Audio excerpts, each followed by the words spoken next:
Et ça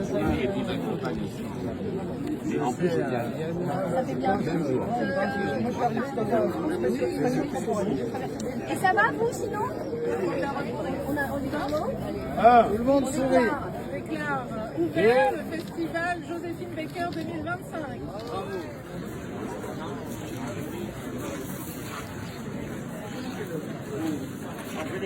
Angélique, Madame la Comtesse, Madame la Comtesse, Madame la Comtesse.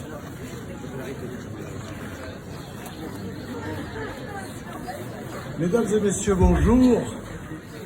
Le 3e festival Joséphine Baker-Lycra est donc inauguré depuis quelques minutes. Merci d'accueillir celle qui nous accueille dans la demeure de Joséphine, Madame Angélique de Saint-Exupéry.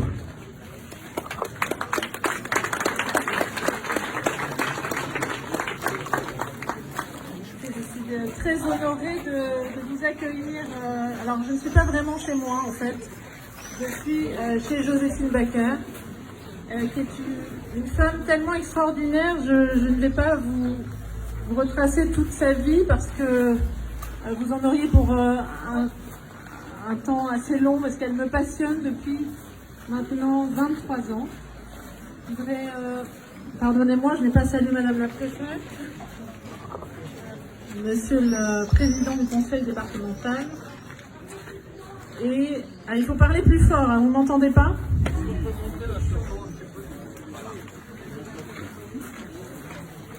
Alors vous savez que Joséphine a habité ici à partir de 1938. Elle a loué ce château. Elle est tombée folle amoureuse de cette terre du Périgord. Je crois qu'on peut être fier de notre Périgord, de cette Dordogne qu'elle aimait tant. Et aujourd'hui, eh bien, disons que ça fait 23 ans que je travaille à la restauration de ce château. C'était mes parents qui avaient acheté en 2001, j'étais avec eux, bien sûr. Et ce que je veux vous dire aujourd'hui, c'est que c'est un accomplissement extraordinaire de vous voir tous réunis pour une cause qui me tient très à cœur et qui tenait à cœur aussi à ma mère. Mes parents m'ont élevée dans le respect des autres et quand ils me parlaient de Joséphine, c'était avec beaucoup de bienveillance. Vous savez, il y a toujours des actes racistes, mais ici, en Périgord, elle a été tout de suite acceptée. Alors, bien sûr, on a dit, c'est une noire dans une voiture blanche, ça c'est en 1938. Et par la suite, elle a su se faire accepter parce qu'elle était très généreuse. Alors, un peu trop, vous avez compris qu'elle a perdu son château en 1968. Et aujourd'hui, après 23 ans de restauration, je pense que son message de fraternité est bien là. On va l'entendre encore pour des générations à venir. Et je pense à elle et à ses enfants et à cette chanson Dans mon village où elle voulait que ce message de tolérance soit dans l'histoire. Et je crois que Joséphine, grâce à la panthéonisation, est rentrée dans l'histoire de France. Donc merci à tous. Je ne vais pas être trop bavarde. Merci beaucoup.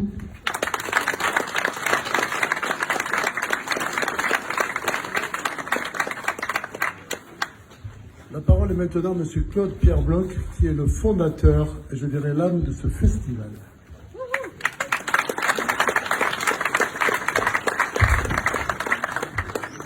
Je vais très court. Je vais vous dire merci. Merci d'être là. Les combats de la Lycra sont présents avec Joséphine Baker. Ce matin, on m'a posé une question. Ce festival, vous pensez le tenir pendant combien de temps? Quand j'ai eu cette idée, on m'a dit si tu arrives à la 3e année, tu es parti pour 10 ans ou 20 ans. Moi, mon souhait, que nos combats contre le racisme, l'antisémitisme s'arrêtent. Et je pense j'arrêterai ce festival, mais c'est un rêve. Malheureusement, je ne pense pas. Merci.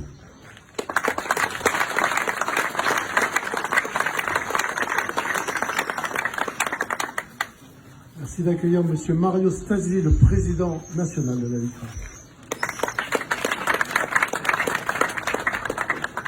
Mes chers amis, remercier évidemment Angélique pour son accueil, Claude et Dany qui sont tous les deux l'âme de ce festival formidable.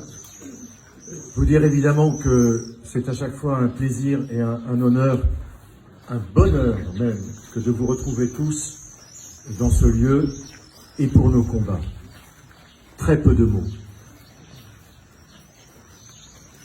Ce combat, c'est celui qui doit nous permettre de passer des paroles aux actes. Ce combat, c'est celui de chaque citoyen, de chaque personne engagée, de chacune et chacun qui ont en leurs mains le destin public, et je veux remercier le soutien sans faille de Madame la Préfète, bien sûr, de Germinal Perrault, notre ami, et de Monsieur le maire Jean-Jacques de Peretti. C'est cette alliance de l'engagement citoyen de chacun et de l'engagement public. C'est une lourde tâche. Moi, je sais que le plus grand combat, c'est celui que nous devons mener face à une masse de citoyens inertes ou ignorantes, qui ne savent pas que s'ils laissent d'autres combats à d'autres combattants, c'est la République qui se retrouvera fragilisée et fragilisée et fragilisée. Alors ce festival, et j'en ai terminé, est magnifique parce que c'est un festival de rencontres, c'est un festival festif, c'est un festival républicain, c'est un festival de réflexion et d'échange. Mais ce sera un festival merveilleux si chacune et chacun d'entre vous, prenant un peu avec lui une part de ce message, arrivera à le transmettre à ceux qui ne savent pas, à ceux qui ne veulent pas voir, ou à ceux qui se complaisent dans une certaine lâcheté. Alors ce festival est indispensable, votre présence ici est réconfortante, mais nous tous, nous avons l'obligation de le faire vivre hors de ces murs magnifiques pour que vive la République, la LICRA et ce festival.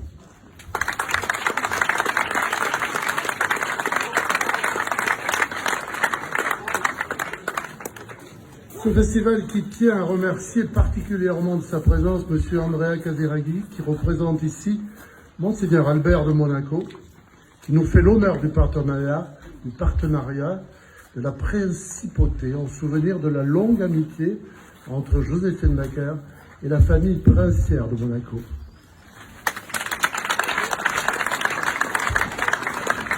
Bonjour, Madame la Préfète, Monsieur le Président du département, Monsieur le maire, la famille Doc, la famille Saint-Exupéry, bonjour à tout le monde.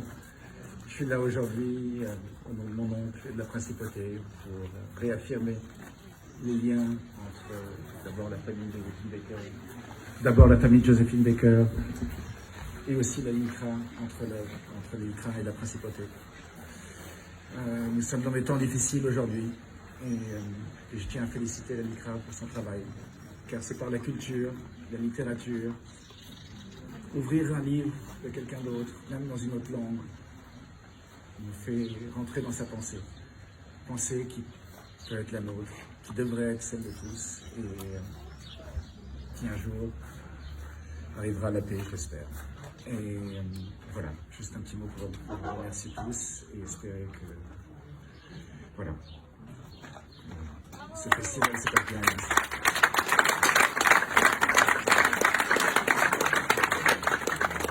Merci d'accueillir M. Germinal Perrault, le président du conseil départemental de la Dordogne. Bien, Madame la Préfète, Mesdames, Messieurs, j'ai 1 minute 30 pour vous dire le plaisir que j'ai à présider le département, même si je cède facilement à des gens qui viennent me demander leur aide. Je leur attribue. Le problème, c'est qu'ils considèrent à partir de ce moment-là que c'est eux qui dirigent la collectivité. Je l'ai déjà dit, je pense affectueusement à Claude Pierre Bloch, qui est le vrai patron de la Dordogne aujourd'hui. Je tiens à le dire devant tout le monde. En effet, on ne peut rien refuser à Claude. Du fait de son dynamisme, du fait de son entre-gens, mais du fait aussi des valeurs qu'il porte et que nous partageons ici dans ce département. Le département de la Dordogne, c'est un département de culture depuis longtemps, depuis des millénaires, puisque ceux qui nous ont précédés il y a 20 000 ans ont laissé des trésors qui sont des trésors universels qui appartiennent à l'humanité tout entière et qui nous rappellent chaque jour qu'il n'y a pas Il n'y a pas plusieurs races sur la planète, mais il y a une seule espèce, c'est l'espèce humaine, qui, avec son intelligence et ses divergences, a fait que l'humanité est ce qu'elle est aujourd'hui. On est aussi la terre de l'humanisme, on est la terre de Michel de Montaigne, qui a montré que si on travaillait sur soi-même, on travaillait aussi sur l'ensemble de la collectivité. On est une terre de combat, avec Étienne Lavoici, qui a écrit, vous le savez, un discours sur la servitude volontaire, et qui nous dit noir sur blanc que si nous sommes serviles, eh bien c'est parce que nous l'acceptons, et c'est parce que nous le voulons. Ça fait écho à ce que disait Mario tout à l'heure. Et puis, il y a eu Joséphine Baker, qui est arrivée et qui a donné une leçon, elle aussi universelle, à la terre entière. Elle a voulu prouver par les faits, en adoptant des enfants qui sont d'origines différentes et qui sont là aujourd'hui. Il y en a 9 aujourd'hui, je ne me trompe pas.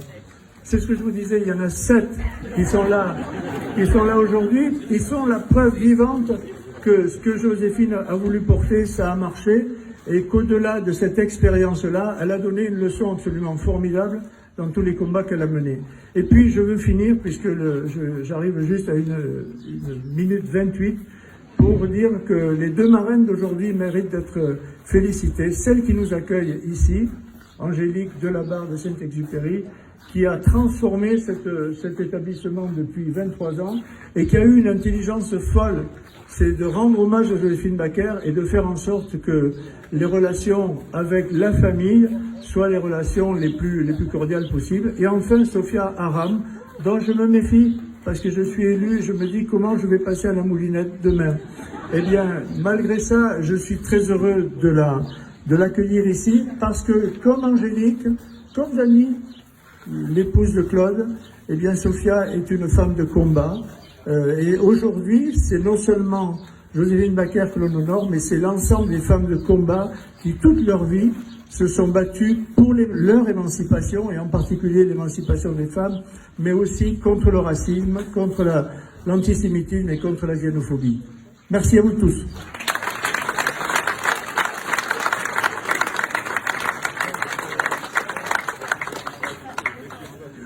Puisque Germinal Perrault vient de parler de notre marraine, merci d'accueillir Madame Sophia Aram.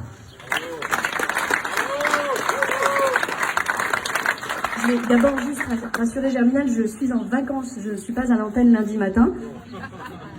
Il va respirer maintenant. Je suis honorée d'être la marraine de cette édition du festival, même si je me suis un peu imposée à Claude. Il n'avait pas choisi, il n'avait pas décidé que je serais marraine. Je lui ai dit qu'il n'y avait aucun monde dans lequel je ne serais pas présente cette année. Il a fallu me trouver un rôle. J'ai dit que c'était ça ou passer le ballet. Et je lui ai dit, bon, oui, le ballet c'est bien, mais il m'a dit marraine c'est bien aussi. Je lui ai dit, oui, écoute, marraine c'est bien aussi. Donc je suis là en tant que marraine, mais je peux aussi passer le ballet tout à l'heure. Il n'y a que des visages amis ici, il n'y a que des gens qui partagent les valeurs auxquelles nous sommes tous attachés, et ça fait un peu partie du problème. Le problème, c'est que il faudrait qu'on arrive à convaincre ceux qui ne sont pas présents aujourd'hui de l'importance de nos combats. Et pour ça, il va falloir qu'on sorte tous de nos petits cercles, de nos petits mondes, et qu'on arrive à parler aux autres, à ceux qui sont peut-être d'accord avec nous, mais qui n'ont simplement pas l'occasion de se confronter, qui n'ont pas l'occasion de prendre la parole ou d'échanger. Je pense qu'il va falloir qu'on aille vers les autres, qu'on sorte, même si ces événements, ce festival est important parce qu'il nous ressource, il nous mobilise, il nous oblige. Et la figure de Joséphine Baker et de toutes ces femmes qu'on honore à l'occasion de cette édition particulièrement, nous honore aussi. Et en préparant ma venue ici, je suis tombée sur un livre que je suis en train de lire, puisqu'Andrea rendait très justement hommage à l'importance de la littérature. Jean Améry, un écrivain résistant, rescapé des camps, a écrit en 69. Je le cite. « Ce sera l'antisionisme de gauche qui se chargera de remettre les Juifs à leur ancienne place. » Alors on peut saluer la prémonition et la justesse d'analyse d'Améry. Je vous rappelle qu'il a écrit ça en 69. Et le plus surprenant, c'est qu'il a écrit tout ça sans même avoir rencontré Jean-Luc Mélenchon. Et là, c'est assez remarquable. Je voulais simplement vous dire que le combat de Joséphine Baker n'est pas seulement un souvenir figé dans le passé, mais c'est une responsabilité vivante qui nous oblige tous collectivement. Merci de votre présence et merci de porter ce combat avec nous. Merci à tous.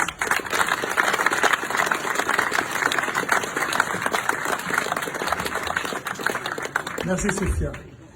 Je vais un peu vous présenter maintenant. Alors, je demanderai à tous ceux qui restent que je fasse des discours pas très longs, s'il vous plaît, parce qu'il fait chaud, n'est-ce pas? Je vais appeler monsieur Jérôme Peyrat, qui représente ici le conseil régional d'Aquitaine. Et on saluera la présence d'une autre conseillère régionale, madame Delphine Labaisse, qui est là avec nous aujourd'hui. Merci beaucoup. Alors, parler après Sophia Aram, à France Inter, personne n'ose. Alors, je ne sais pas si je vais avoir un peu de succès, mais merci à tous. Je salue à mon tour tout le monde, les marraines, les parrains, et parmi les parrains, ce cher Claude. Et avec Delphine, nous pouvons dire, au nom du président Rousset, qu'elle connaît quand même bien mieux que moi, combien nous sommes attachés à la région, à accompagner cet événement depuis 3 ans. Alors pour les 10 ans et les 20 ans qui viennent, tu t'adresseras à Delphine, moi je ne sais pas, mais on va sans doute y arriver. Et puis, je voudrais n'avoir qu'un mot s'agissant de la région, c'est qu'il y a quelque chose qui a beaucoup changé dans notre paysage local depuis 1 an. Le lycée de Sarlat, en accord avec Jean-Jacques de Peretti, le maire de Sarlat, et son conseil municipal, s'appelle dorénavant lycée Joséphine Baker. Inutile de vous dire, ou Baker, inutile de vous dire que les valeurs qui sont à son frontispice égalent dorénavant les valeurs qu'on y enseigne à l'intérieur, et nous pouvons tous nous en réjouir. Merci.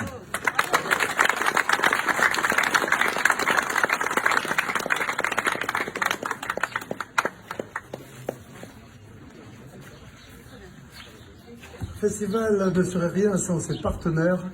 Pour les représenter, voici M. Franck Serra, qui, s'il vous plaît, est maître jardinier. Et dans un décor comme celui-là, Franck, tu as toute ta place, évidemment. C'est Franck Serra. Merci à l'ensemble des partenaires, parce qu'une opération comme celle-ci, ici, sous le château des Milandes et dans les jardins, ne peut se faire que collectivement. Et donc, les entreprises ont leur jeu et leur rôle à jouer. Et je suis là aussi pour pouvoir les représenter et les convaincre de lever le doigt et de s'engager pour ce festival. En tout cas, merci à tous ceux qui ont répondu présents aux sollicitations que je leur ai faites. Merci à Claude, qui m'a fait confiance, auquel on peut le remercier parce qu'on est tous là aussi grâce à lui. Merci à vous tous et engageons-nous.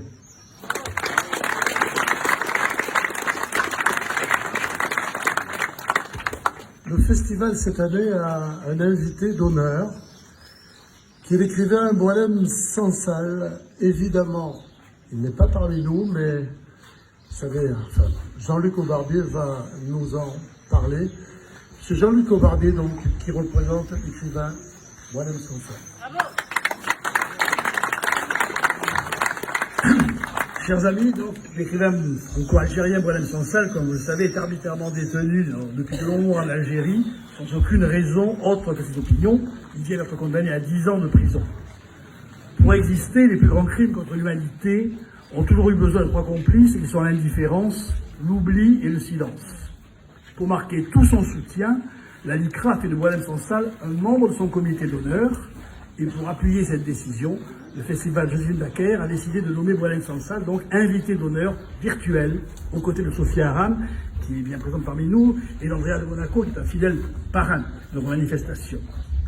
Nous sommes nombreux, aux Milandes, écrivains, journalistes, à défendre le droit intangible à la liberté d'expression.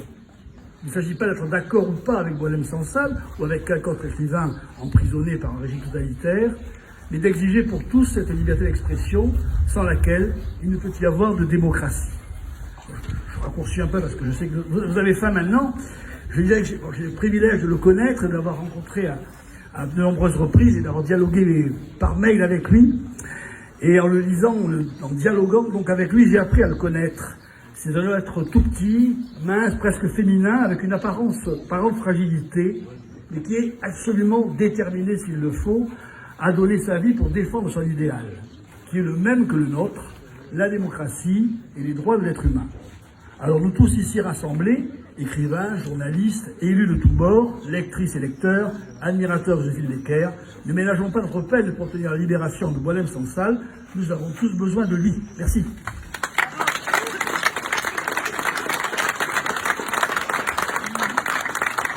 Merci Jean-Luc. Madame Élise Fageles, qui représente ici la DICRAL. Je vous explique. DICRA, pardon. En 2 mots. Mes chers amis, on est tous heureux de se retrouver ici. Pourtant, je suis bien obligée, et on est quelques-uns à l'avoir fait, de faire ce constat. Les temps sont très durs. Les chiffres sont terribles. L'antisémitisme connaît depuis le 7 octobre des niveaux jamais atteints depuis la Seconde Guerre mondiale. Les haines se nourrissent entre elles. J'ai une pensée pour Hichem Miraoui, victime il y a quelques semaines d'un odieux crime raciste. Puisqu'à la DICRA, nous travaillons aussi sur la haine anti-LGBT. Je peux vous dire que de ce point de vue-là, les chiffres sont terribles également. Une nécessité, plus que jamais, ce genre de festival qui nous rassemble. Et évidemment la mobilisation de tous, puisque nous sommes tous convaincus ici par l'universalisme, mais il va falloir convaincre, comme le disait Sophia, à l'extérieur, que chacun a sa responsabilité vis-à-vis du genre humain. Et donc c'est la mobilisation de tous. Ça commence par ici, et puis après, Mario, tu as raison, on y va, on va chacun aller chercher la mobilisation des autres, c'est l'État.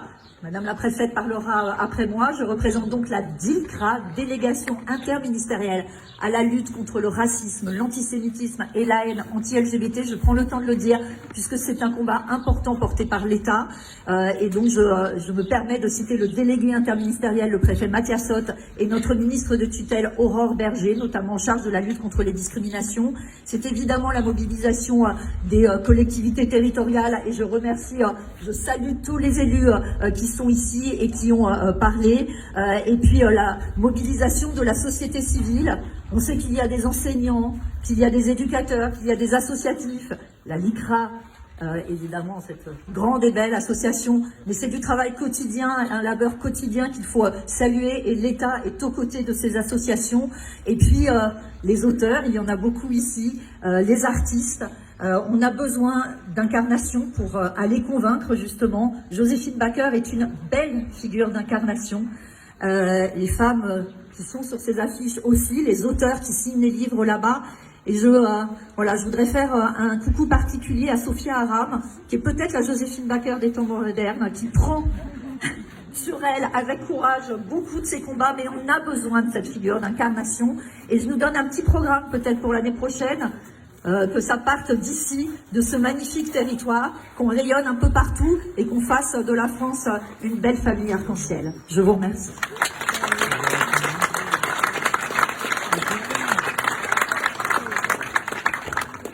Merci. J'appelle maintenant, et pour conclure, Madame Marie Aubin, préfète de la Dordogne. Bonjour à tous, Monsieur Bloch, Messieurs les présidents, et Mesdames et Messieurs les élus. Ravi d'être parmi vous ce matin, ce midi plutôt, pour l'inauguration de cet événement marquant qui est chaque année le festival Joséphine Baker, ici sur cette terre de Dordogne qu'elle avait pris en adoption et qu'elle aimait tant. Joséphine Baker, c'est d'abord évidemment une voix, une silhouette, une présence, mais c'est aussi un combat pour la liberté contre le racisme, contre l'antisémitisme et pour l'universalité de l'ensemble des droits humains. Artiste reconnue, militante infatigable, mère engagée d'une tribu arc-en-ciel, vous l'avez dit, Madame la Secrétaire Générale, elle est également devenue une véritable figure de notre mémoire collective depuis son entrée au Panthéon en 2021. Sa panthéonisation, justement, n'est pas seulement un hommage à son parcours, qui aujourd'hui encore force l'admiration, c'est une reconnaissance de son engagement et un message fort qui réaffirme que les valeurs républicaines de liberté, d'égalité et de fraternité pour lesquelles elle s'est battue sont et doivent rester au cœur de notre démocratie. Cette année, le festival met à l'honneur, vous l'avez dit, les femmes de combat, et quel plus bel écho à la vie de Joséphine Baker, elle qui, grâce à sa grâce, à son courage, a défié les barrières des origines et du genre et a ouvert la voie à tant d'autres femmes d'hier, mais aussi d'aujourd'hui, malheureusement, qui continuent à se battre pour leur liberté, pour leurs convictions, tout simplement pour les droits humains. Qu'il s'agisse évidemment d'artistes, d'écrivaines, de militantes, de résistance et de tant d'anonymes, ce festival est une formidable occasion de rendre hommage à toutes celles qui, comme Joséphine, s'inscrivent dans son héritage et osent faire entendre leur voix pour une société plus juste et plus inclusive.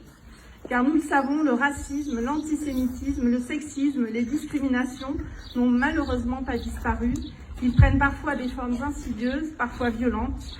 Les temps incertains que nous traversons en ce moment nous rappellent évidemment tous les jours que le combat de Joséphine reste à mener et reste plus que jamais nécessaire.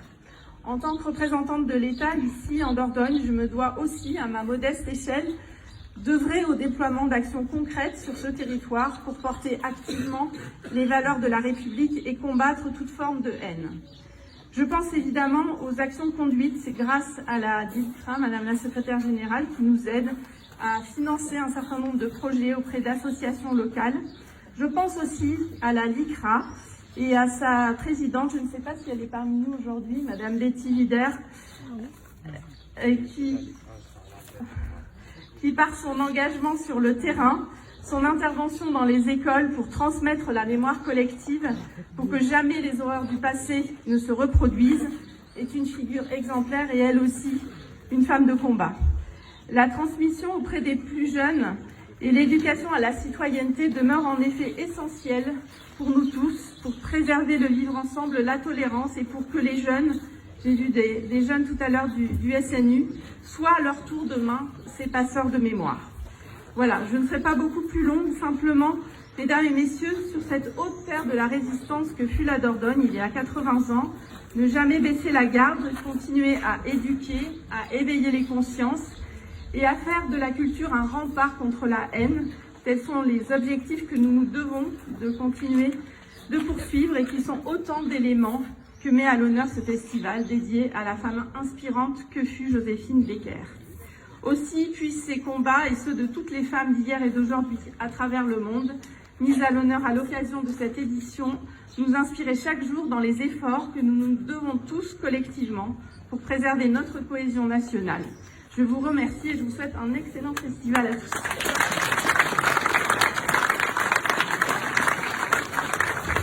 Voilà, mesdames et messieurs, cette troisième édition est donc ouverte.